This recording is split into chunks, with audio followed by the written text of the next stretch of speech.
Greetings, Craddock here. This is going to be a Firebirds push build, the first of 3, since I'm going to feature all 3 Ethereal weapons for the upcoming season. This is one variation you can go. If you happen to get a good Mang Song's lesson, you can wield that two-hander to your heart's content and push it as high as possible.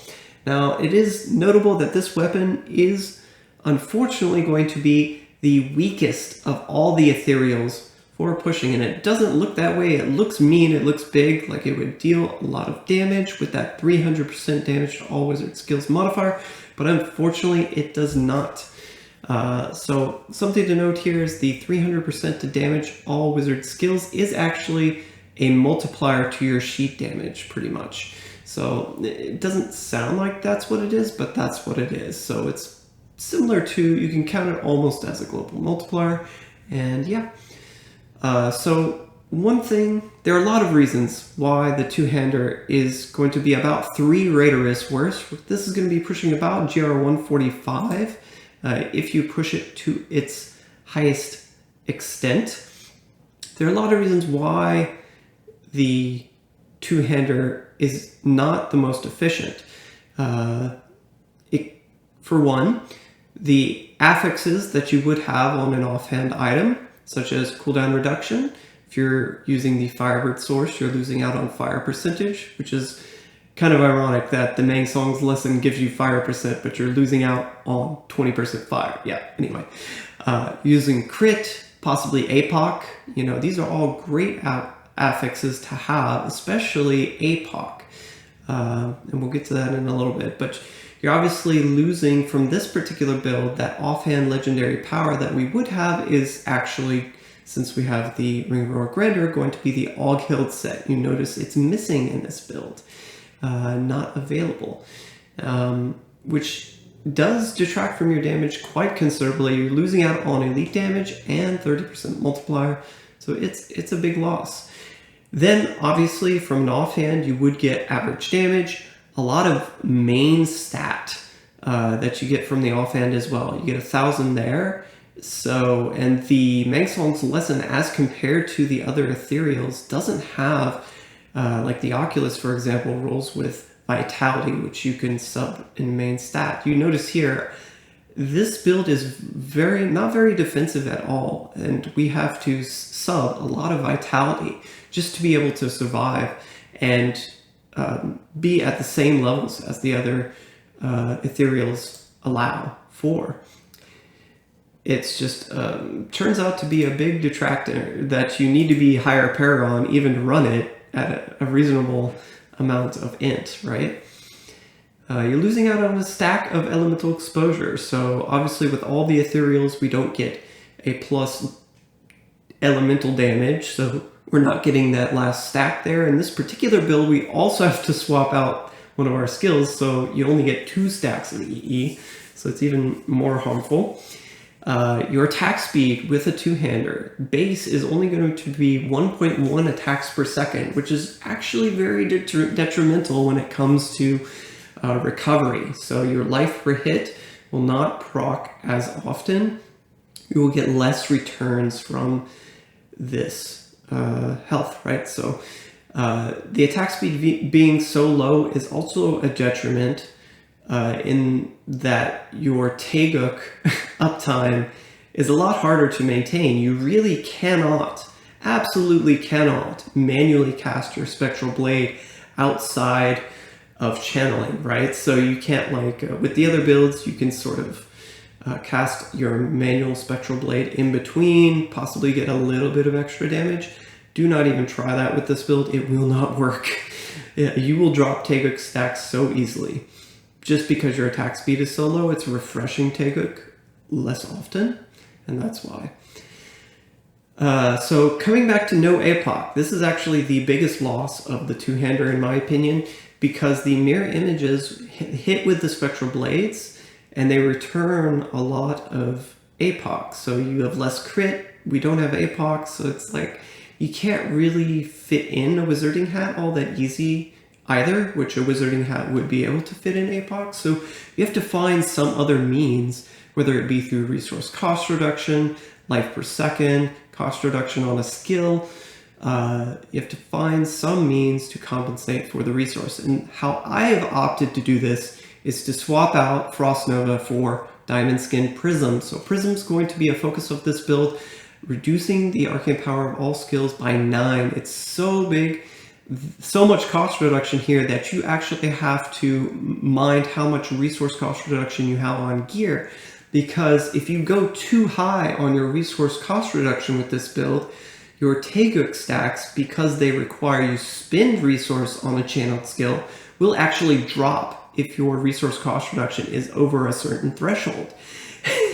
So it's odd that the one thing that makes the build work is actually hard to gear for, in the sense that you can't overgear your resource cost reduction here. That's why we do run with attack speed in Paragon, by the way. You need that extra attack speed in Paragon to help you keep up your Taeguk and make sure that you're at least spending some amount of resource while your Prism is activated to keep your Taeguk stacks, right? And then, so resource balance, if you take a look here, I am recommending close to 30, you have to be over 30% for sure. I recommend either a 7% or an 8% resource cost reduction affix on the shoulder piece.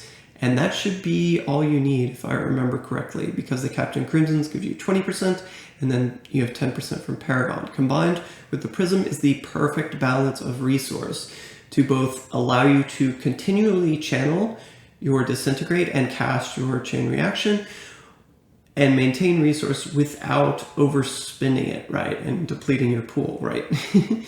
So you have to run the Templar in this variation. The extra buffer from the Inspire ability, giving that arcane power regeneration, is quite nice and will help keep your resource in check as well. In certain circumstances, it does help out quite nicely.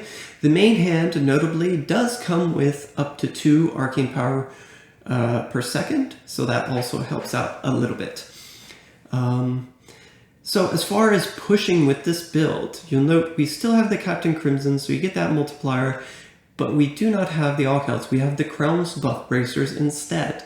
This gives you immunity to stun and knockback effects, which actually makes the build feel a lot nicer than its higher pushing counterparts in certain aspects. It means you can take on elites a little bit easier in terms of not getting CC'd as much. The problem is that this build has so little recovery and is so defenseless that you take a lot more damage from elites. So this is actually, it doesn't look like it, but it's actually a trash clearing focused build. You're going to focus down trash and for the most part avoid elites entirely, unless you get a power pylon, a conduit pylon, or maybe even a shielding pylon. Then you might be able to kill off an elite. But for the most part, only with those pylons engage elites.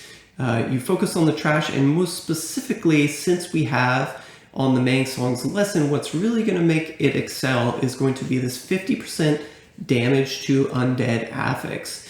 And the 50% damage to undead is both a nice thing and it's a crutch. So it's really cool that you can push higher, but at those higher rifts, you're going to need the undead to progress. So you're going to look for like Skeleton Summoner, you're going to look for Zombie Grotesque, you're going to look for Revenants,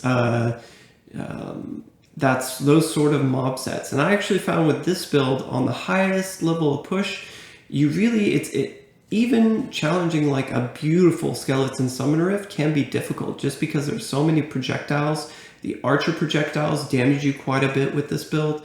The Summoner projectiles damage you quite a bit. So I actually found the Executioner Revenant mob set a little more tame, a little bit easier to have. You will have such a harder time with killing Rift Guardians on this build. Remember, we don't have the all-killed set. The elite damage isn't there. We don't have Stricken in this build. So when you get this damage to undead affix, it's like, oh right, this is our ticket to be able to kill the Rift Guardian a little bit faster. But then you think again and you're saying, oh well, there are only 2 Rift Guardians in the pool that are undead, which is quite unfortunate. that there's only this damaged Undead Avex in this case. While you can get a power pylon on the Rift Guardian and also clear the Rift Guardian that way at a decent speed, on the top end of your push, you could argue that you would need both of these things to happen, right? So it's just very fishy overall and not very appealing. So at first glance, the two-hander is like very exciting, but now it's like not so much, right? Now, notably, Prism does give us a shield, but we're not really buffing our vitality all that much. I'm just going for armor gems here. Just preserving your health is probably the most important thing. Your images will die off, but every now and again, but we do have the Enforcer to help keep them alive. So that is notable. We are running Trapped and Taeguk, obviously, close range with the Audacity. And then the other passives here are Evocation, Unwavering Will, and Blur. Yep, Safe Passage for toughness as well, and then you have the Orb of Infinite Depth bonus, toughness with the Firebirds 4-piece toughness.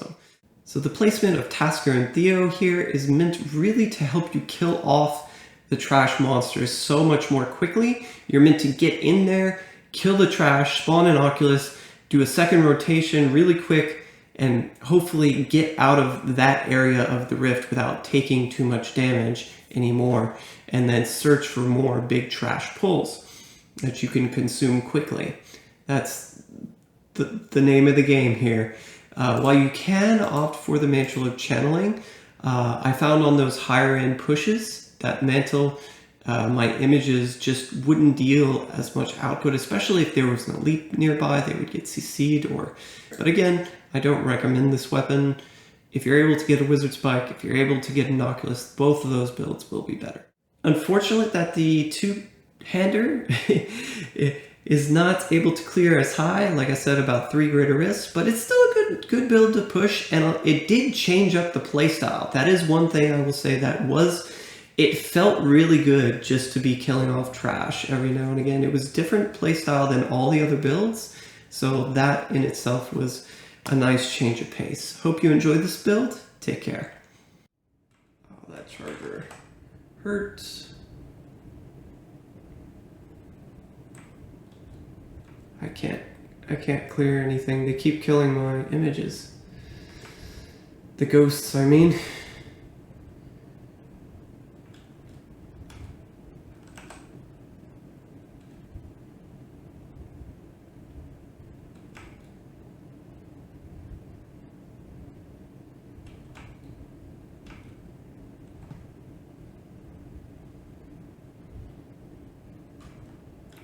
A small trash pull here. Good. Alright, let's venture a little bit.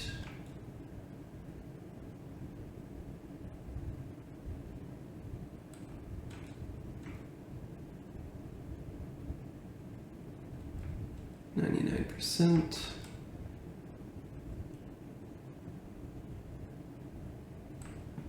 Vesalius. Oh my goodness. He's not gonna teleport, is he? Jesus.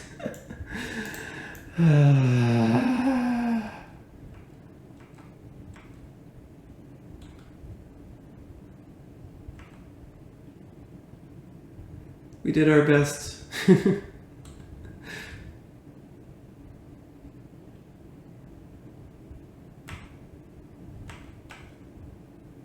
Fire.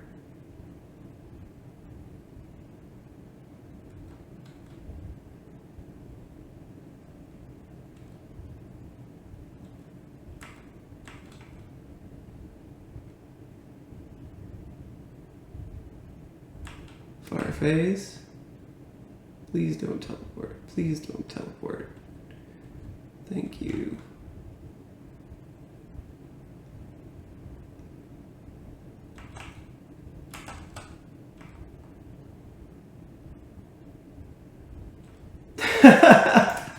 We did it again.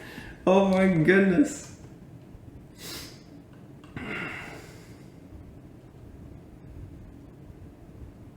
So we're currently testing Prism with the setup here, we have an Ethereal, two-handed, and we're running Audacity. So the passives are Audacity, Elemental Exposure, Unwavering Will, Evocation, and Blur. Prism provides resource and shielding, and allows you to not have to gear for resource. So even though resource would give us toughness, it'll allow us to gear high cooldown, get more multiplier, and be able to cast our images quicker.